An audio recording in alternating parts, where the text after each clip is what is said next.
3 निर्दलीय विधायक शनिवार को विधानसभा अध्यक्ष के समक्ष अपना पक्ष रखने के लिए पेश नहीं हुए। वही विधानसभा अध्यक्ष एक और मौका इन निर्दलीय विधायकों को देंगे। निर्दलीय विधायकों के पेश न होने के चलते विधानसभा अध्यक्ष ने यह मामला फाइनल हियरिंग और ऑर्डर के लिए लगा दिया है। अगली तिथि पर विधानसभा अध्यक्ष इस पर अपना फैसला सुना देंगे। हालांकि अभी तक इसकी तिथि तय नहीं की गई है, लेकिन विधानसभा अध्यक्ष ने जून के पहले सप्ताह में उसकी अंतिम सुनवाई रखने की बात कही और यदि उस दिन भी ये विधायक पेश नहीं होते हैं, तो उसी दिन विधानसभा अध्यक्ष फैसला भी सुना दिया जाएगा।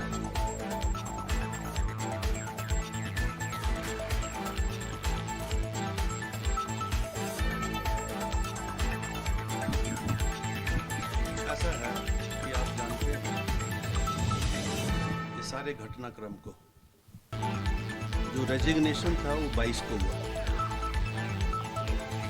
22 मार्च, और 23 को तीनों माननीय विधायकों ने भारतीय जनता पार्टी को ज्वाइन किया। 22 4 बजे के करीब, 3:30 बजे मुझे मिले, 2 बजे के करीब सेक्रेटरी के पास, टाइमिंग है उसमें।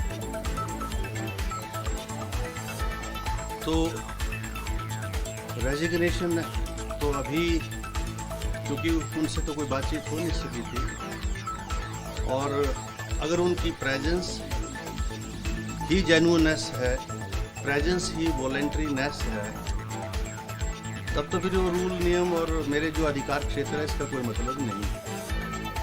तो ये मेरा प्रेरोगेटिव है कि वॉलंटरी है या नहीं इसकी छानबीन करूं, चूँकि 6+3 ने लोकसभा में जो है, जो भारतीय जनता पार्टी के जो कैंडिडेट्स थे उनको वोट किया, तीनों का इकट्ठा वोट है। अब ये वोट उनका अधिकार है, मैं उसमें भी मैं जो है कोई टिप्पणी नहीं करना चाहता, लेकिन उनका कंडक्ट ऐसा शो कर रहा था कि वो किसी न किसी प्रकार से कोई ना कोई प्रलोभन में है या किसी दबाव में है, क्योंकि 6+3 ये इकट्ठे रहे, और आज भी जो केंद्रीय एजेंसी है उनकी सिक्योरिटी इनके साथ है। तो इसलिए मुझे इंक्वायरी करना वाजिब और जायज़ था, और मैंने वो इंक्वायरी की, उनको बुलाया, तो उनका जवाब आया है मेरे पास। और जो एग्जामिनेशन मैंने यहाँ किया उनका, उसमें उन्होंने इस बात को एडमिट किया कि हमने रेजिग्नेशन एक्सेप्ट होने से पहले राजनीतिक दल के रूप में भारतीय जनता पार्टी को ज्वाइन किया, और हमारा 10th शेड्यूल भी इजाज़त नहीं देता, ना संविधान इजाज़त देता है। Once you are elected as an independent, then you have to stay as an independent. You cannot join any political party. Once they have joined the political party, obviously now there are two things. This voluntariness regarding the resignation has two dimensions now. Whether the resignation is voluntary or not, or genuine or not, that is apart from the issue. Since they have joined the political party, and there is a petition with me from the Shri जगत संघ नेगी जी ने एक petition यहाँ डाली है कि इन्होंने 10th schedule को वायलेट किया। अब उसके लिए भी मैंने इनको नोटिस जारी किया। तो पिछले जो हमारी यहाँ पर जो मैंने डेट रखी थी उसमें नहीं आए वो, और यहाँ आज भी मैंने रखा था, आज none of the parties present, maybe because of the election and all that. अब हाई कोर्ट में भी गए, जैसा मैंने कहा, तो हाई कोर्ट ने तो अभी जो मैटर डिस्पोज ऑफ किया है उसमें इस बात को दोनों माननीय जजों ने माना है कि स्पीकर के अधिकार क्षेत्र है रेजिग्नेशन को एक्सेप्ट करना और रिजेक्ट करना। It is not that it is to be accepted, I can reject it also. और उसमें तो हम जो है हाई कोर्ट का कोई अधिकार क्षेत्र नहीं है। हाँ, एक चीफ जस्टिस साहब ने ये कहा कि स्पीकर के अधिकार क्षेत्र के ऊपर हम किसी तरह से कोई भी बंदिश नहीं लगा सकते। ये उनका अधिकार क्षेत्र है, ना हम समय की बंदिश लगा सकते, क्योंकि निर्णय उनको लेना है। जब वो निर्णय ले लेंगे तो उसकी समीक्षा हो सकती है। अभी तो कोई इंटेंट ऑर्डर नहीं है, पर जो दूसरी माननीय जज हैं उन्होंने ये कहा कि नहीं, हम डायरेक्शन इशू कर सकते हैं। इसलिए दो डाइवर्जेंट व्यू पॉइंट जब हाई कोर्ट के जजेस में आया तो मैटर तीसरे को रेफर हुआ है। अब तीसरे माननीय जज सुनेंगे दोबारा से 28 को, मेरा ख्याल लगा है, क्योंकि हमारे खिलाफ केस 28 को लगा है। तो एक वो अलग से प्रोसीडिंग्स है, मेरी प्रोसीडिंग्स इंडिपेंडेंट है, मुझे कहीं से भी कोई मेरी प्रोसीडिंग्स के ऊपर स्टे नहीं, ना किसी हाई कोर्ट का ना सुप्रीम कोर्ट का। I can proceed. लेकिन आज चूँकि दोनों पार्टीज नहीं हैं, इसलिए मैंने अभी आधा घंटा इंतज़ार करने के बाद मैंने इसको फाइनल ऑर्डर पर फिक्स कर दिया। The final hearing with the final order, and that is expected in the end of this month और the first week of June. So the date will be conveyed to the media, but it is fix now for final hearing and order.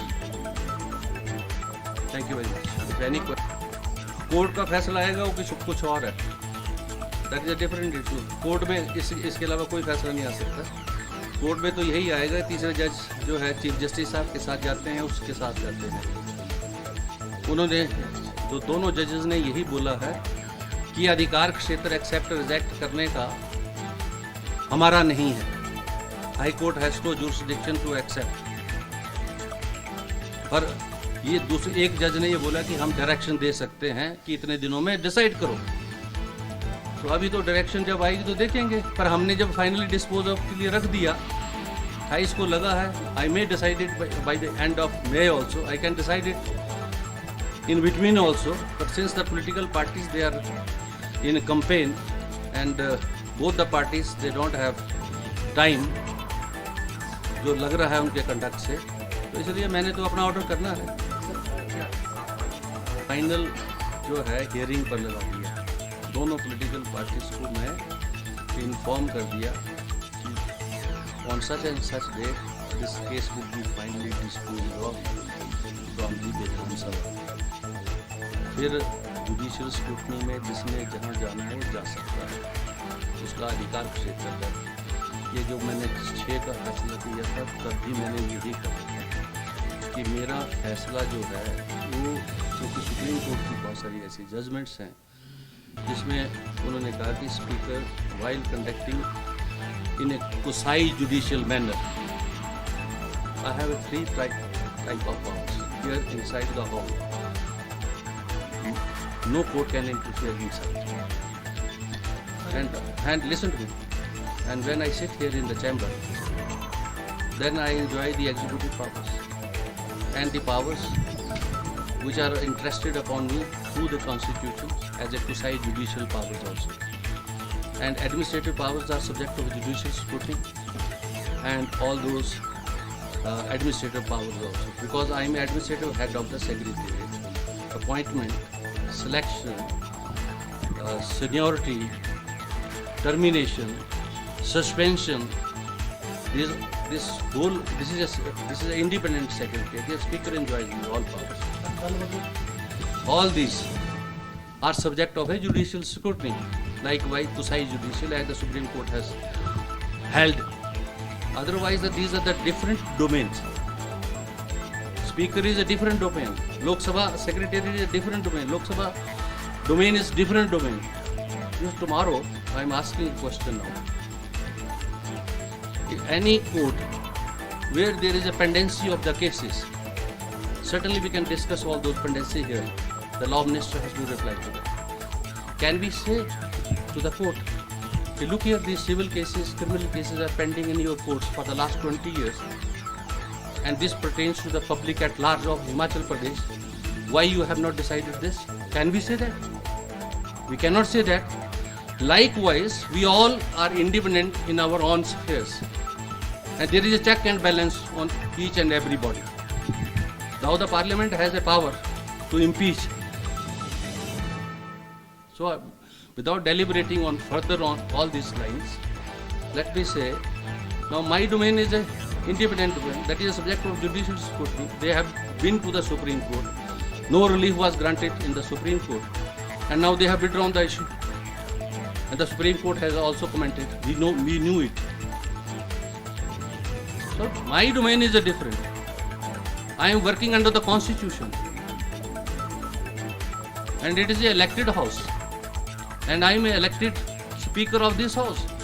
And there, you see, when I go outside the Vidhan Sabha, I belong to a certain ideology. It is not me, Vittal Bhai Patel, the first speaker. So when I am a political person, certainly I can work for a political person also, party also. Where is the embargo on me? उसी के तहत तो कार्रवाई हो रही भाई साहब। वही तो पिटीशन है नेगी जी की कि जब तक इनका जो है रेजिग्नेशन एक्सेप्ट नहीं हुआ, इन मान्यों ने दूसरे जो राजनीतिक दल है उसको ज्वाइन कर लिया। और उसका आप बोल रहे इन्फ्लुएंस नहीं है। जयराम जी क्यों गए इनके साथ? मेरे साथ डॉक्टर जनक और वर्मा जी क्यों आए? What association they have with those people? So they are no more independents. They are influenced of certain ideology. I have been an independent MLA for twice here. और मैं कर भी रहा हूँ, आगे भी करूँगा। मैं आगे भी करूँगा क्योंकि अंदर मैं निष्पक्ष हूँ, दोनों दलों के लिए, सभी सामान्य सदस्यों के लिए। यहाँ आता हूँ तो मेरी एडमिनिस्ट्रेटिव पावर्स हैं, which are subject to judicial scrutiny. I am a political person. Once I will be elected, thereafter I can be a speaker. Once I have to be MLA, thereafter I can be a speaker. So I belong to a certain political ideology and there are elections. Om Birla जी ने भी election लड़ा है फूल के निशान पर। मेरा निशान हाथ है, हाथ से मैं चुनाव लड़ के आया, तभी विधायक बना। अंदर में हाथ नहीं दिखाता। पर दो जो माननीय यहाँ पर रहे हैं स्पीकर, वो तो कुर्सी पर अंदर वाली विट्ठल भाई पटेल की कुर्सी पर बैठकर बोलते थे हम तो आरएसएस से संबंधित है। We are proud to be member of the RSS, which was shocking state of affairs with mister Bindal and mister Parmar. They are talking about the ethics in politics. It is a shocking state of affairs. हम तो बाहर जाके जो है party के candidates के लिए काम करते हैं, कर भी रहे हैं। अगर कोई एम्बार्गो होगा मेरे पर कॉन्स्टिट्यूशनल तो बता दें। इलेक्शन कमीशन को इन्होंने लिख के दिया है तो देते रहें। इनके खिलाफ भी बहुत सारी शिकायतें हुई हैं। इलेक्शन कमीशन को कॉन्स्टिट्यूशन से ऊपर नहीं है। आज की स्टेटमेंट पढ़ी पी चिदम्बरम की, we must discuss the election commission activity in the parliament also. CAG is responsible to the state assembly. All bodies, public service commissions, subordinate commissions, their reports are laid here in the Vidhan Sabha. भाई आप जब अंदर बैठोगे कुर्सी पर तो आप किसी भी संस्था से संबंधित नहीं है, चाहे वो सामाजिक है चाहे वो राजनीतिक है। कुलदीप सिंह ने जब से एज ए अध्यक्ष पदभार संभाला है, अंदर की कार्रवाई निष्पक्षता से होती है। सभी सामान्य सदस्यों को जो उनका समय है उससे ज़्यादा समय मिलता है, क्योंकि वो समय मैं उनको नहीं दे रहा हूँ। उनके द्वारा हिमाचल प्रदेश के विषयों की चर्चा इस मान्य सदन में हो, नियमों में नीतियों में परिवर्तन हो, सरकार को कटघरे में विपक्ष के लोग खड़ा करें। इसलिए समय देता हूँ, इसलिए थोड़ी समय देता हूँ कि वो जो है वहाँ पर अपनी राजनीति करे। ये राजनीतिक मंच थोड़ी है अंदर। ये हिमाचल प्रदेश के जो ज्वलंत इश्यूज हैं, एम्प्लॉयमेंट का, पॉलिसीज का,